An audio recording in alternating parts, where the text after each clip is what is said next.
گجرات کی خاتون نے کڑھائی سے کپڑے پر قرآن پاک لکھ کر دنیا کو حیران کر دیا۔ نسیم اختر نے دعویٰ کیا ہے کہ دنیا بھر میں وہ پہلی گھریلو خاتون ہے جنہوں نے ہاتھ سے کڑھائی کر کے قرآن پاک لکھا۔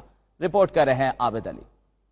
سرور انبیاء پر جو نازل ہوا، آدمی جس امانت کا حامل ہوا، صرف قرآن ہے، صرف قرآن ہے۔ اللہ کے کلام سے محبت ہو تو ایسی ہو۔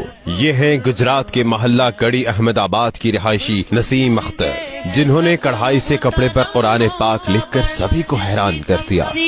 ہے ذات خیر البشر۔ نسیم اختر نے کپڑے پر قرآن مجید لکھنے کے کام کا آغاز 1987 میں کیا۔ 32 سال کی محنت کے بعد بالآخر قرآن مجید مکمل ہو گیا۔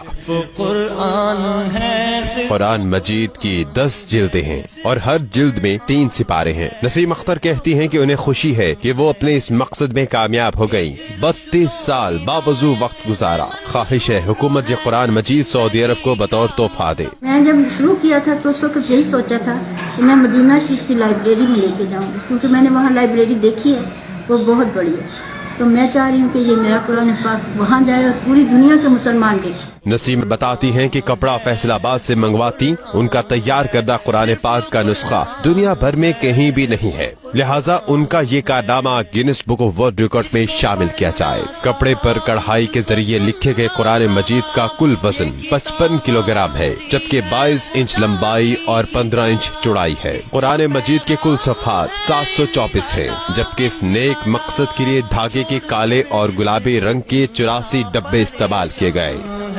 صرف قرآن ہے، صرف قرآن